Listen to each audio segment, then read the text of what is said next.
මේ බෙස්මල්ල 51කට ගිය 51 කතාවක් බෙස්මල්ලට ගිය ඔයා මොල්ලේ එහෙම කොල්ලෙක් ඔය ඔයා මනමාලය වෙන්න ළඟයිද මෙහෙම කතාවක් තියෙනවා ගෙදරින් එහෙම බලපෑමක් තියෙනවා නෑ බලපෑමකුත් නෑ ආව වෙලාවෙ ඉඳන් ඕක තමයි අහන්න දැන් නම් ගොඩාක් දේවල් දෙකලුවාට අත්තියට වරයව තාම නෑ ඉතින් මේ දැන් බෙස්මන නෑ ඇති කියලා හිතුණා බලමු ඉතින් හරි ඒත් හරි උත්තරයක් නැත්ද නෑ නමගෙන එයා බල කරන්නේ නැද්ද බඳින්න නෑ එයා බල කරන්නෙත් නෑ බල කරන්න එහෙම කෙනෙක් නෑ මචං කොහෙන්ද දන්න ඉනා වෙන්න හරි කැම්පස් එකේ ලව් එෆෙක්ට් කීයක් තිබ්බද එකයි එතකොට දැන් ඔයා එන්නේ ජනප්‍රියනකට ඔයාට ආකර්ෂණීය වෙන්නේ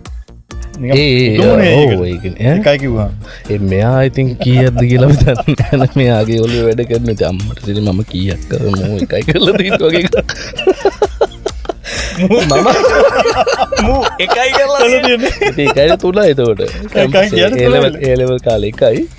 මේ කැම්පස් කැම්පස් එකේ ඉයර් එකෙන් ඉයර් එකට එකක් කරා නෑ අවුරුදු 4මාරම එකයි කරේ ඒකේ කොහොමද කියන්නේ සීනියර් කෙනෙක්වද නෑ සේම් බෑච් අපි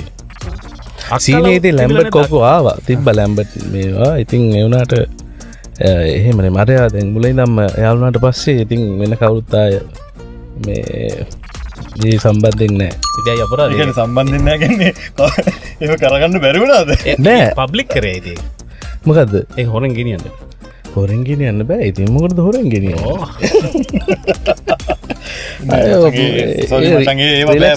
ගමේ පොළොන්නරුවනේ මචං ඒවා අමාරුයි මගේනේ මගේනේ හරි